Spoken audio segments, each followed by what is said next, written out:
I'm Phil Larmon, And I'm Douglas Borthwick. and this is Old Men, New Money.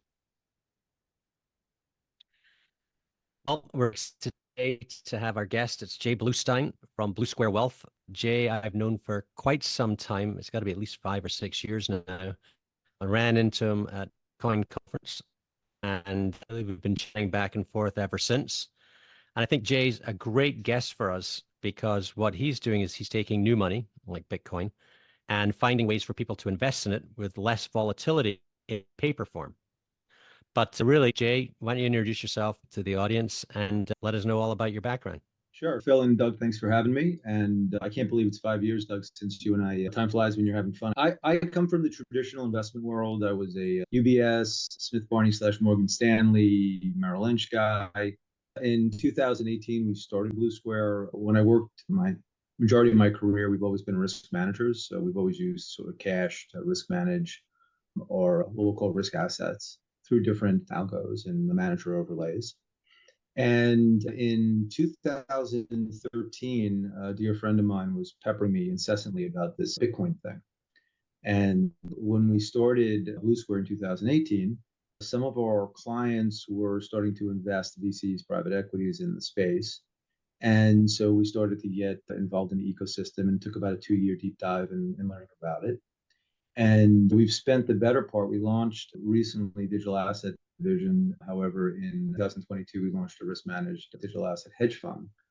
And we've just been looking for ways as a regulated entity to give people exposure to the underlying asset, but do so in a way that allows us to hopefully mitigate the drawdowns, which most investors aren't going to sustain 80% drawdowns, and then participate in as much as the upside in the asset class as we possibly can. So we're extremely excited about digital assets in general.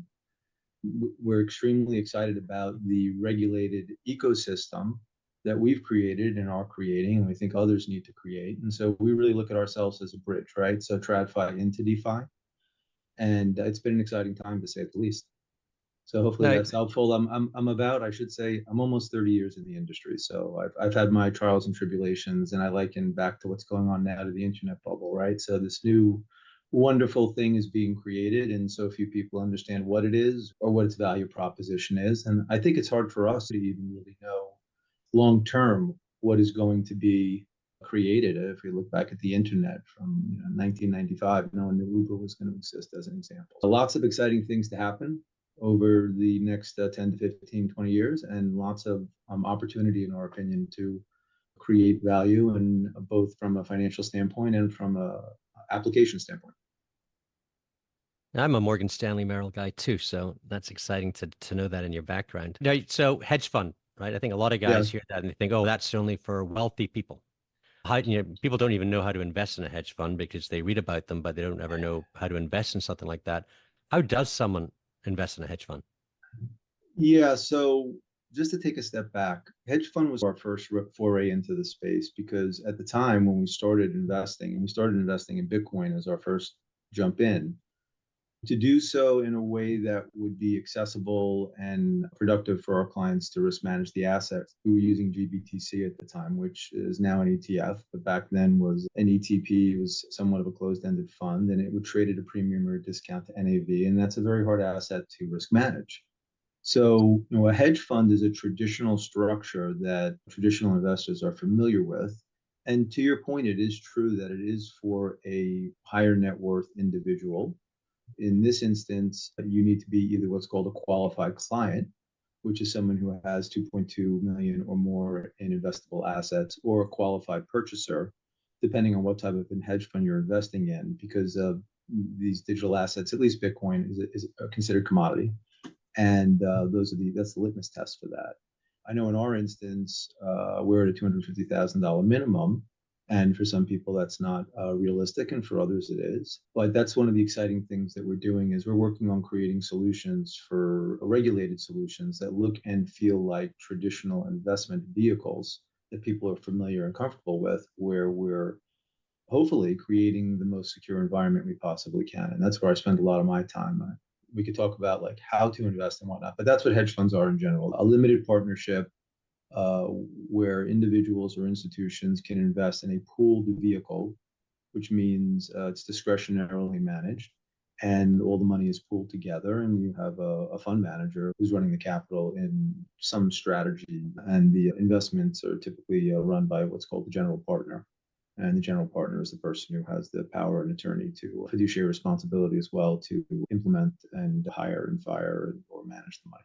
So that's what a hedge fund is, and that's why that was our first step into the ecosystem once we realized that GBTC wasn't the way, because we really needed the flexibility to access the ecosystem, access things like, and maybe we're going too ahead of ourselves, but things like the institutional custody solutions and so on and so forth, prime brokerage, different ways of being able to trade, so on and so forth. But when people want to invest in your fund, so they got to cut you a check for $250,000. Could they give you $250,000 of, let's say, Bitcoin, and then you would essentially yeah, take the so Bitcoin and then manage it?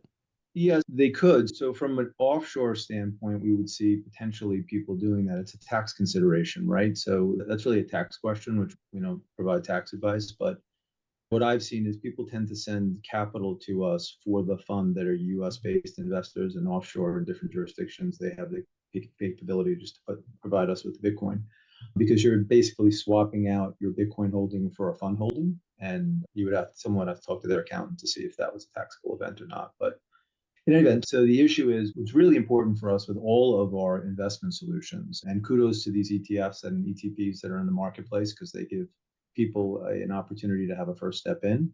But what was really important for us is that people are able to ultimately own the underlying exposure. We could talk about some of our other platforms and what we're doing and what other people might be doing in the space. But with our hedge fund, we provide either cash or in-kind distributions.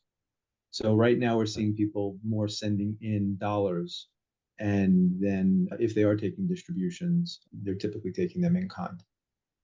So when I think about Bitcoin, I think most guys, early adopters, are sitting it with the Bitcoin in their wallet, and it's a very personal thing for them. They bought it, they hold it in their wallet, not your keys, not your Bitcoin. The Mm-hmm. newest investors are going out there, they're buying IBIT or other ETFs, but Mm-hmm. there's a lot of volatility with that, right? You're buying something with this very long-term view. This thing's going to go to $1 million. Bitcoin's going to 1 million, even higher. Samson Mao is very excited about where it's going. I think Saylor is too, obviously. And I think Yeah. in general, the market is feeling a sense of it's going to go higher. And I think of it as real estate, right? I know real Yeah. estate's going to appreciate in time, but there's going to be drawdowns. You know, in the 70s, townhouses collapsed in price in Manhattan, and the townhouse you could have bought for $50,000 is maybe worth 25 million today. There's going to be time horizons where it's horrible. Yeah. And Yeah. and what you're doing is you're adding in some derivatives to make sure that the drawdowns perhaps are less, so there's less volatility. Is that right? Potentially, it depends on our product. So just to take a step back for a second. So we think there's right now our digital asset platform is really three different components to it. So one is this hedge fund. One is what I would call a wealth management platform, which is separately managed account platform, which has minimum $25,000, and people can access it simply and easily. And there are a number of other companies that have a similar type of platform. And a third, which is custom solutions, where we're taking people who have concentrated positions, 5 million plus, and we're using commodity link swaps that we can hold in cold storage the collateral for. So everything that we're doing, we're trying to custody in cold storage, and wherever possible, trade out of cold storage. Everything we're trying to do is in the US regulated ecosystem. We're a regulated company. And I think that's the crucial thing. So when we had in 2022, the big drawdown, a lot of companies had exposure overseas, and we're using options. So to answer your question from an investment standpoint, in all three of those, we have the capability to risk manage using cash. So that's our meat and potatoes. Was always identifying different algorithms, first technical with traditional assets, and then using on-chain data and integrating the two to risk manage with cash and adjust long exposure. So that's to me the most basic and effective way. Secondly, in our custom solutions and in our hedge fund, we're starting to use these commodity link swaps, which I think are very interesting and that I prefer to the other options that are currently listed in the United States, which are on futures, right? So it's, to me, futures, derivatives of derivatives, which the options on derivatives are a little wonky to me. So I like the idea of having collateral in cold storage and third-party control. And I think that's the big issue here with all these. But yeah, so options and hedging is one vehicle. And so the ecosystem as a whole right now is still unbelievably immature. So foundationally, the infrastructure exists to, in my opinion, to properly custody and to do the type of transactions that you would want to do to add value to a long only buy and hold strategy, although for some people that's appropriate too. In my estimation, we felt that, and this is not investment advice, nor is anything else that I'm talking about today. I'm just telling you my experience and what I believe. But in our opinion, somewhere along a 5 to 15% allocation, depending on someone's circumstances, is an appropriate place to start. Now, back in 2022, when we started investing in the space, that was like people thought we were crazy, like traditional investment firms, until BlackRock came out with their white paper and suggested that 80% would be appropriate for a growth investor and 12.5% would be appropriate for a conservative investor. So the way that I look at this whole thing is from an investment standpoint. I am very comfortable long term with Bitcoin. I think just like Netscape and AOL and 95 through 2000, these different blockchains, L1s, L2s, and lots of different things that are going on. I think we're still so early in the game. We're still looking at these things cycle by cycle, right? But from a financial standpoint, an investment standpoint, we want to optimize for risk and return. We try to identify investment strategies where we can get a 50% no more max drawdown, which is from peak to trough in a cycle. So if Bitcoin were to go down 80, hopefully we'll go down 40 or less. That's our objective. And then compound off of that higher level and capture between 80 and 100%. Now, hopefully we can do better. But if we just do that, then based on our assumptions as to long-term growth characteristics, we can give someone who might take 1 to 2% because of the volatility and give them create a return stream that is somewhere more comfortable for them and have a 50 to 5% allocation so that they can get a greater return in their portfolios, right? And so that's how Now, we see it on a risk-adjusted basis. would you consider yourself a Bitcoin maximalist? It's called the digital assets. But are there other digital assets you're looking at considering? Yeah, so in our fund and in our separately managed accounts, we do have Bitcoin Plus strategies. And so we do risk manage Bitcoin, Ethereum, and Solana right now. In our fund, we can have up to a 10% allocation in what we call altcoins, which is basically any digital asset other than Bitcoin. And we could talk about alt season and what that is, and different times, different digital assets maybe historically outperform Bitcoin, and maybe they will again this cycle. But we currently have some exposure in Solana right now is the only other digital asset that we're currently invested in. But I think there's lots of opportunity out there. And so we can talk about the different classifications of digital assets. We can talk about the different times that they may or may not outperform. So I spend a lot of my time looking at digital assets divided by Bitcoin, divided by Ethereum, divided by Solana to see which ones are outperforming at any point in time, and then considering why and whether they might be productive investments at those Now, times. did you get into Solana because obviously it sounds like it's the next one after Ethereum ETFs hit the market, and now there's discussion of Solana ETFs. Is that sort of like the reason, or is it because it's top three? No, I think Solana is an extremely interesting, one might say, evolution of Ethereum. They're not, I think institutionally, they're not where they want to be yet. Because I think if you're building your blockchain as a layer two on top of or your application on Ethereum, you're not going to lose your job as a CTO or at an institutional company, right? But what Solana is doing that's very interesting to me, maybe we could take a real step back. Both Bitcoin, Ethereum, and Solana are as layer one.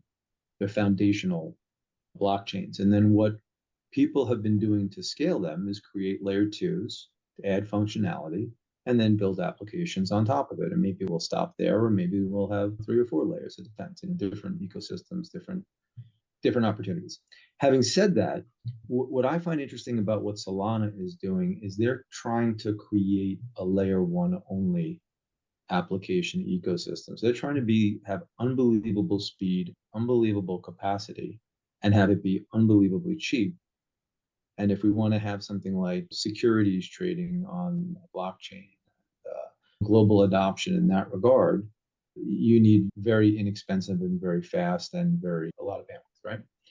And so what you can do by having the layer one is they created something called extensions, where from you and I standpoint, from a financial standpoint, they're building in the regulatory infrastructure into the layer one so that the layer twos don't need to exist, so that application companies don't need to go and build it. So like as everyone may or may not know, there's a huge issue with whether these tokens are or are not securities. And so having the functionality built into the base layer now, if I'm creating a new application and the token that I'm going to be creating is considered a security, I don't have to worry about building out that functionality or that regulatory framework because it's built into the layer one. So I find these things very interesting. And then on top of that, they're hopefully going to, looks like it's proceeding very quickly and is an upgrade called Fire Dancer, which is going to make them even faster. So you're seeing a lot of adoption there. So you want to look at network adoption when you're looking at these layer ones, and you want to think about what the technology is that's behind them. And of course, if I look out in the ecosystem, and you asked me before, am I a Bitcoin maximalist? I would say yes, because if I look right now at the ecosystem and you ask me, you put a gun to my head and say, which one is going to be here in 15 or 20 years and survive? Bitcoin, to my mind's eye, is the only one we can look at right now and say, and having gone through the internet and seen so many companies and all the consolidation and the rebirth and consolidation, and 5%, they say, or something to that effect, of the market capitalization was accrued to, let's say, 10 companies. And we were talking Netscape, AOL in 95 to 2000, and those companies barely even exist today or don't exist at all. And Google didn't exist then. And look where that can happen in this sector as well. So that's why I was saying keep it. So Solana, yes, is where we see opportunity. I also see a lot of opportunity in what they're calling RWAs, which are real world assets, which is still very nascent and is something that the Solana blockchain is looking at. I think a lot of these meme coins, although we're not invested in them from a fund level or from a separately managed account level, I think ecosystems and network effects are unbelievably important. So if you create a community of millions and millions of people, tens of millions, hundreds of millions, billions, whatever it winds up becoming, even if it's around a dog or a picture of some animal, or it doesn't matter. Because if you have a passionate group who are part of that community, then they'll back up into that functionality that will eventually create a value proposition. Now, this is my opinion. So I think there's lots of interesting things that are going on. You have real world applications, other blockchains that are creating render where you have access to different excess computer capacity on your computers that you're giving others who need the capacity for, let's say, AI calculations and things like that. There are blockchains like Helium that are doing where they don't have the ability to build out extra towers because there isn't a cost function to it, that people can put routers and actually expand the capacity of a wireless tower and generate value from that. Just the blockchain in general is just so interesting and so misunderstood by people because at the end of the day, like, it's just a database, right? So Excel is just a database, right? I heard a great analogy the other day that really resonated with me. What is a blockchain, right? And why does it have value? And they were like, hey, you go into a bank and that's like the first layer of security, right? And hey, that's any database or any Excel spreadsheet. But then once you're in the database or in the Excel spreadsheet, you can just change the data. So anyone that has access to it can change it. That would be like walking into a bank and having just money sitting out there and just you could just access the money and anyone could grab it or anyone could do what they want with it, versus having lock boxes where you then need the bank to have a key and you to have a key and you to access your information or what have you. So there's just so many different real world applications and things that we're not even doing right now. Like, I think the primary focus of what's going on is reinventing the financial infrastructure. And there's lots of different things we could talk about in that area. But they're talking now about like a strategic petroleum reserve, but having a strategic Bitcoin reserve. Yeah, that's a whole, like, before we get there, I just wanted to say one of the things that, like, but we have things like our health records and our identity that we want to be able to share with others at certain points in time and then not share. And right now that information isn't custodied with us, but it should be, because it's our personal information, it's our personal identity. And so there's just so many different examples of this. You were saying, I apologize, about nation state adoption. If we want to talk about Bitcoin specifically, Yeah. I think a lot of countries are thinking El Salvador has been in, I don't want to say unbelievable success story, but I've been down there a few times and it's a burgeoning success story. And if we think about the United States, the current amount of debt that we have is astronomical. The refinancing of debt is happening somewhere between a 4 to 6 year cycle, and it's just getting more and more expensive to refinance that debt. But we're just going to have to keep printing more and more money until we resolve that, until we have significant enough GDP growth to offset whatever debt we've created. And it doesn't look like that's going to be happening anytime soon. You know, that's really a 10 to 15 year story from robotics and AI and productivity enhancements, and that's a whole other having if they're going to continue to debase the currency, whether that's in the US, Europe, China, wherever, then that's the denominator of the value of assets. So if I own a home and it's worth $1 million and they double the amount of money in circulation, then the value of my home goes to $2 million potentially. But I didn't really get any appreciation, just the value of the dollar got cut, right? Because it's twice as much in circulation. So thinking about ways that countries can strategically back their currencies as they are devaluing them, because this isn't just a U.S. problem; it's a global problem that started from the financial crisis and then was exacerbated from COVID. Right? Is by in some way, shape, or form backing their currency with some basket of commodities, whether that be the S&P 500 securities, real estate, REITs, or commodities in general, whether that be gold or Bitcoin or what have you. So for me, from a Bitcoin standpoint, it's just a very simple story. I think people get like really in the weeds on this thing. It's supply demand, and the ETFs and BlackRock and Fidelity and large asset managers like Templeton and going out into the marketplace and beating the drum with their massive sales forces, you would think, and in my mind's eye, it's the first opportunity for individuals to invest in an asset class before institutional adoption has fully occurred.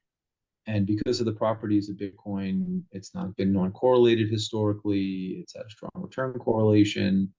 The monetary policy, the new issuance, as you guys know, is programmed in. There's a fixed supply, 21 million. After the next halving, it'll be the most scarce asset in the world based on stock to flow. It's just really attractive from a financial standpoint. I don't know that we've ever had a fixed supply asset before that has institutional adoption just starting.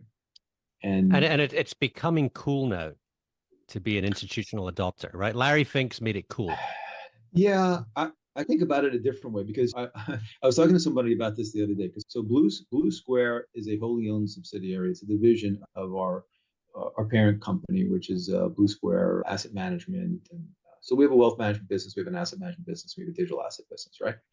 So there's something going on in the wealth management industry right now where a lot of people, or there's a lot of M&A going on where they're trying to buy boutique wealth management firms, roll them up and make them bigger and then try to flip the big firm because you get a better valuation for a much larger company than you do a smaller company.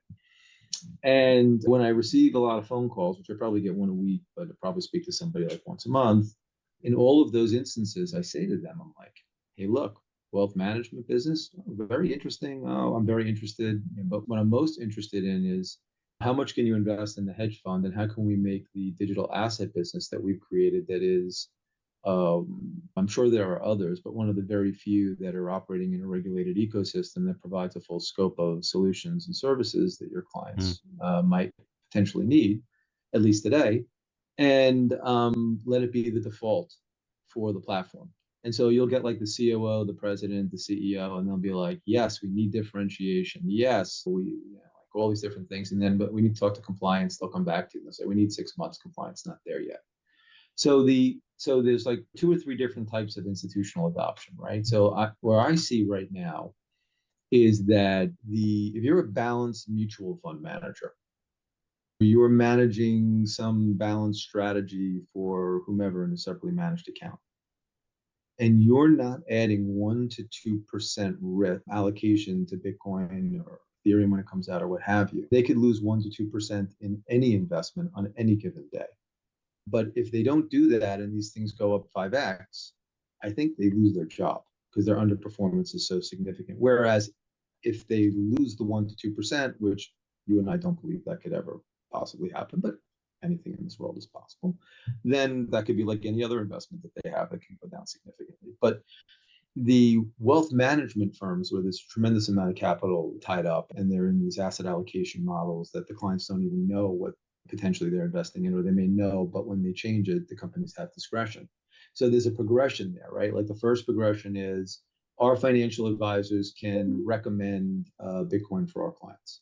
And none of the major firms have done that yet. I think one of them will sometime in the third or fourth quarter, and then everybody will have to follow.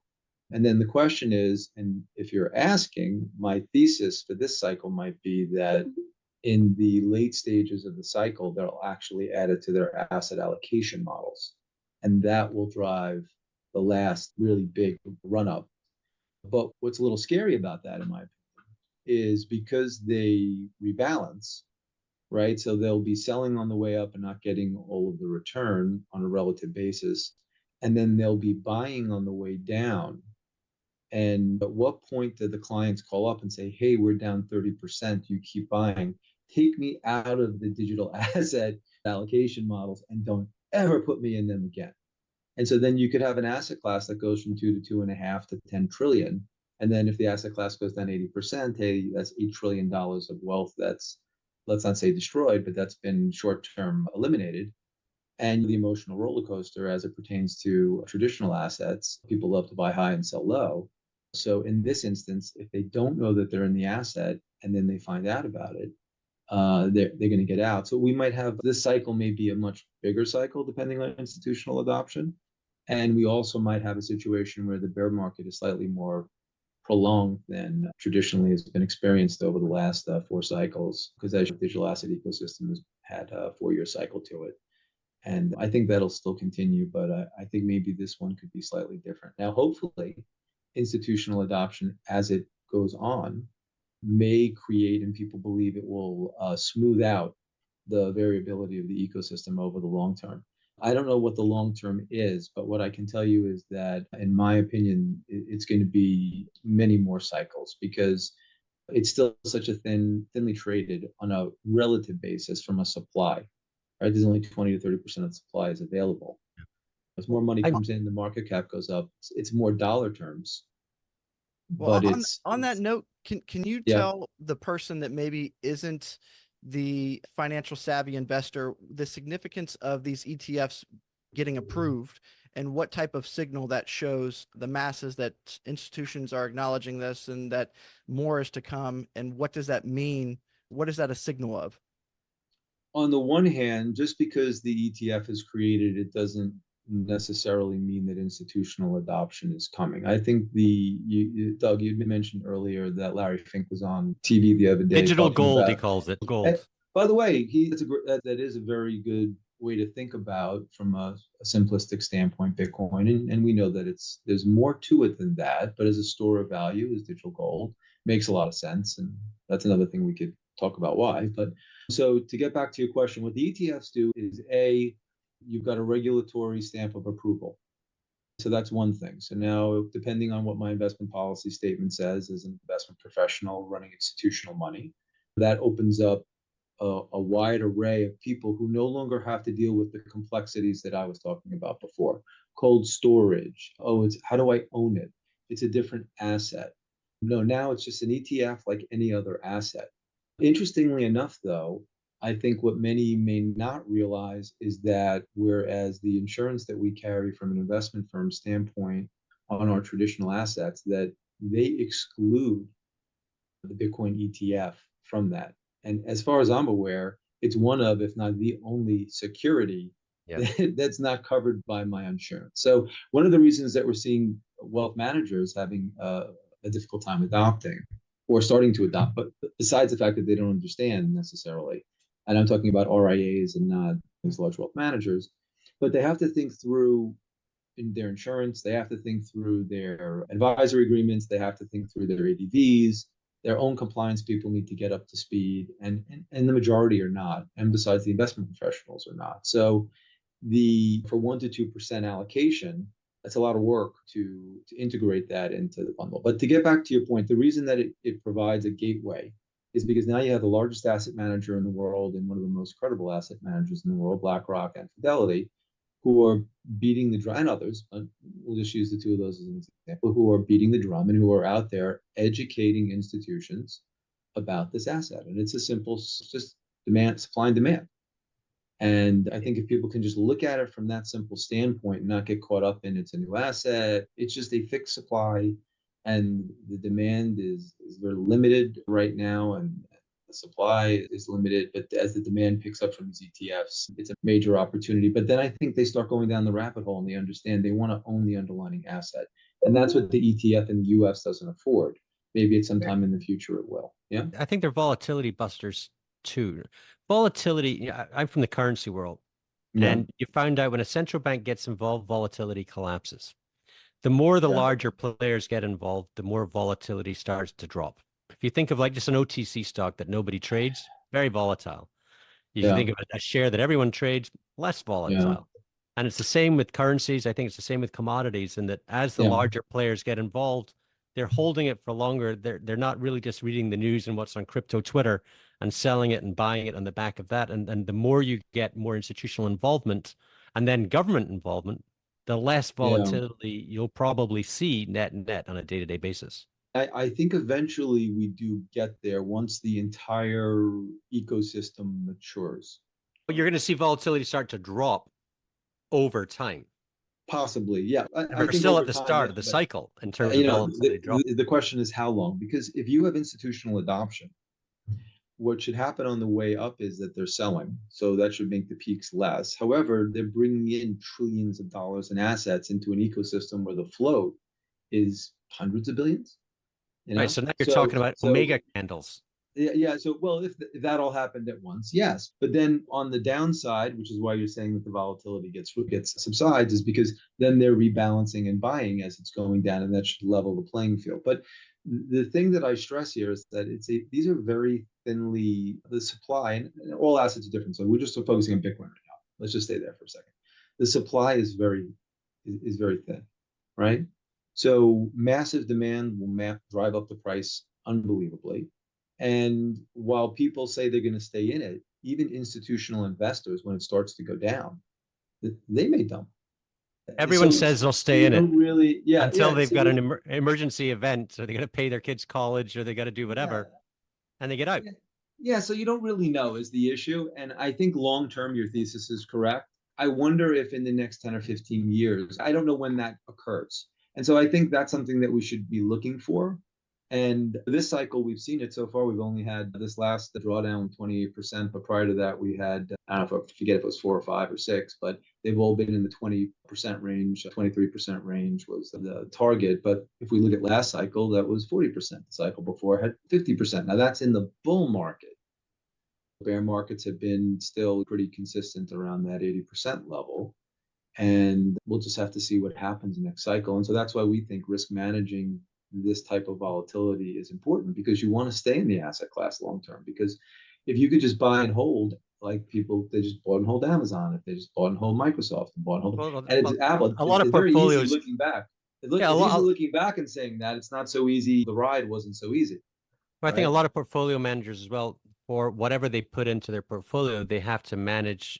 There's probably gates that say you can't have something that's volatility over this amount. Yeah, which holds it from the portfolio. Another thing is a lot of real money firms, you'd think that they'd adopt it, but they need to go through all the prospectuses for all of their funds in order to put 2% in and change the prospectus for each one of these funds to allow for digital assets to be added to the portfolio.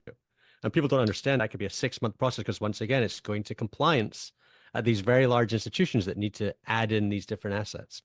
I'm of the opinion that eventually we will, let's say software swallows the world, that we will digitize the majority of assets. Whether the New York Stock Exchange has its own blockchain that it uses for settlement, or they're using one of the existing blockchains, or they're building on top of it, or whatever, I think everything becomes tokenized, because it's just a simpler, easier world. And takes out a lot of costs. And of course, with corporations that have moats, they want to protect those moats. But once it becomes a reality that they're not going to be able to, then they have to adopt. So I think the good thing for us as long-term believers in digital assets is that the tokenization of both stocks, bonds, commodities, real world assets, all these things, in my personal opinion, will eventually happen. And that will drive, because once the primary assets that they're investing in are tokenized, then it really doesn't matter. Right now, they have access to the entire ecosystem. How long this takes, how forward thinking are they? In the conversations that I have, you tend to see that people are trying to recreate the moats that they have in the traditional world, in the digital world. And history would say that's not how the game is played, right? All the tokenization companies that I talked to, and I must talk to most of them, they all talk about how there's lots of issuer demand for things to be tokenized, but the hardest part right now is to find the consumer that understands what a wallet is. The UI UX just isn't there No, for everything to be no, tokenized yet. It's not quite as no. simple as going on to E-Trade and buying part of a building in Chicago. Yeah, And yeah, until it gets there, you won't have that. You need the demand there. Now, one of the reasons that Securitize is doing well with the BlackRock biddle is yeah, because they had Ondo Finance on the other side that says we've got a demand for a digital treasury. We've got retail demand outside the United States, so we'll take down all of it. And yeah, that's the kind of yeah, thing yeah, is you've yeah, got to find where the demand is first, find the yeah. demand customer, and then you're just picking and choosing which funds to tokenize. I think so. Two different things. So the intermediate steps that you're talking about are, where is it interesting? One of the areas that you might see is interesting. I was at a presentation the other day on wine, where they said it's a 300 high-end wine, where it's a $300 billion market. It's a very hard market to access. It's a very hard market to store properly. And so if you have the proper entity or corporation that can create the operating system or the blockchain, for lack of a better term, for or tokenize those assets, then that becomes very interesting, right? We can go through all of them. I was having a conversation with my neighbor the other day about tokenizing his brownstone, where he rents out 2 floors and the other, and might that be an interesting thing to do? So I think what happens with every technology is what you just said, is that it's ubiquity, right? When people don't know that they're using the blockchain, but it's just being used, that'll be at the end, right? We have no idea, like I was talking about with you before, the premise of this, when Bitcoin was created anyway, was that you were going to be your own bank, right? You were going to custody all your own stuff and be your own bank. What we don't know is what that's going to look like yet. But in my own thesis, that means you have to own the underlying asset. Having a financial return on the asset isn't good enough. And so I've been speaking to some of the asset managers and some of the other application developers who are trying to create what you are suggesting, which is, hey, you want to be your own bank? Here's a way to start doing it. And these things haven't launched yet, and they're thinking about this. And so for the services that you are capable of understanding and operating yourself, great. But for the ones that you aren't, and you'd like to offer to your quote unquote customers, we're happy to do that for you for a fee, right? I'm seeing some of that kind of stuff. But from our personal perspective, what we're really trying to do is, and what we think is important, is to create the on-ramps so that people don't feel like they're investing in anything different. Because at the end of the day, I'm buying a share of Apple. How is that any different than buying a Bitcoin? Oh, I understand what Apple is. It has a real world product. If you ask clients and investors and you ask them about the stocks that they own, or the bonds that they own, the majority, and I'm talking not professional investors, but the majority of individual investors, yes, they have some knowledge, but the majority of them have no knowledge, really. Who's the CEO? No idea. Where are they located? Forget about all the other stuff. What's their new And who product? are all the middlemen? Like, what's the Yeah, DTCC? Nobody cares. No one yeah, cares about yeah. the Oh, where sauce. is it custodied? What? Yeah. But what is interesting about, if we're just going to talk about Bitcoin, so what is interesting is that at a minimum, there is no CEO, right? There is no, yes, it's impacted by macro events, but there is no board to dilute the shares. You have this thing, it's a really interesting thing I was talking about, I wrote about a little bit, with all the other ETFs, whether you have a stock, bond, or commodity ETF, when the flows go into the ETF, it's an opportunity for, and there are significant flows, and the price of the assets go up. It's an opportunity for the commodity manufacturers to make more increased production, for the bond issuers to issue more bonds, for the companies to issue more shares of stock, and the reverse for them to go into buy or to lower. And those all have different impacts on the dynamics, the supply and demand dynamic in the marketplace. But with Bitcoin, that's not happening. So what's going to happen to a fixed supply asset? The only thing that can happen, and we've been seeing it recently, and maybe now that's burned off, is there can be a supply overhang for various reasons, right? At a different point in times, people who are long-term holders or who are holders can make a determination that the price point is in an area where they want to sell it. Okay, but you and I both know, or we know, that there is a very passionate base of holders that have very long-term and very lofty ambitions, and they've ridden out one bear market, or maybe they've ridden out two bear markets, maybe they've ridden out three bear markets. So while they're willing to sell some to cover their short-term expenses, they don't care because they're not But even selling. So there'll be financial things coming out soon where you don't have to sell. Instead, you can borrow against it, right? well, And we're already finding these types of things. Why sell and take the tax consequence if you could instead borrow against your own holdings? yeah, once the regulatory and framework in the U.S. is shaped and the banks can actually custody the digital assets, and whether that happens this year or next year or in 5 years, then what you just said will become, I think, much more Commonplace. prevalent. Yeah, It's like when become when much you have more an prevalent. equity portfolio, you can borrow against your own equities. Yeah, To yeah, do whatever you yeah, want same thing. without selling. Well, Same thing.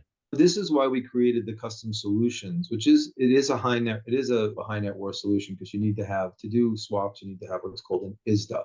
And to enter into an ISDA, which is an institutional contract with a third party, you need to be what's called an ECP, an eligible contract participant. And the requirements there are 5 million if you're hedging your position, and 10 million if you're doing something other than hedging your position. But the reason that I like that structure is because think about all these people from Celsius and what have you that were trying to get yield on, let's just say, Bitcoin, right? They were hypothecating their Bitcoin to other companies, so giving their Bitcoin to other companies for 2, 3, 4, 5% yield. And look at the disaster that it caused. Crazy. I understand why they wanted yield for the same reason you're saying. They're trying to not have to borrow against it, right? But why, I think in hindsight, and from my own mind's eye, why in God's name would you give somebody else? Why would you hypothecate, give ownership of your asset to someone else contractually? It's for me right Nuts. now. Yeah, for me right now, you said it, but for me right now, we could have a bad investment decision around our hedging program. I happen to think right now, personally, because we're in the bull market, that I'm looking. By the way, none of our products, and I think this is a really important person for anyone in the ecosystem. Leverage destroys people who invest in this. So I see these 2 times and 3 times ecosystems, Phil, back to your part, the ETFs, and I'm like, that this is not productive behavior for individuals, right? And so that's why we see these sharp moves too, right? Because we have these leverage long and leverage shorts, and they can attack that and force people to liquidate either long or short, and that creates a big run up or a big drawdown, right? But if I make a bad investment decision, okay, it's perfect. You're not going to bat 100, but I just don't want to lose the digital assets. I don't want them to be stolen from me. I don't want to enter into contracts with people where I'm getting some short-term benefit, but in the long term, something winds up happening. And to your point, we're doing for our clients what we do for ourselves. And I think most investment professionals eat their own cooking. And if they don't, that's a problem. My thought process is right now we're trying to get people to have meaningful exposure because we think it's going to have meaningful appreciation on a risk adjusted basis. But 5 to 7 years down the road, as the blockchains become ubiquitous, as this vision of you becoming your own bank or whatever the digital asset, and we'll say Bitcoin as a proxy, enables, then there's going to be other functionality that we're going to be helping people to enable. So I think we're in such early days right now in this ecosystem that I know people say the first inning. I don't even think we're in the first inning. We just And come on the field. yeah, we just We came. just I mean, walked onto the field. and I think this cycle is going to be an amazing cycle. I think the macro tailwinds are setting up. I think, and this is obviously our opinion on any of the forward indicators that we're looking at right now.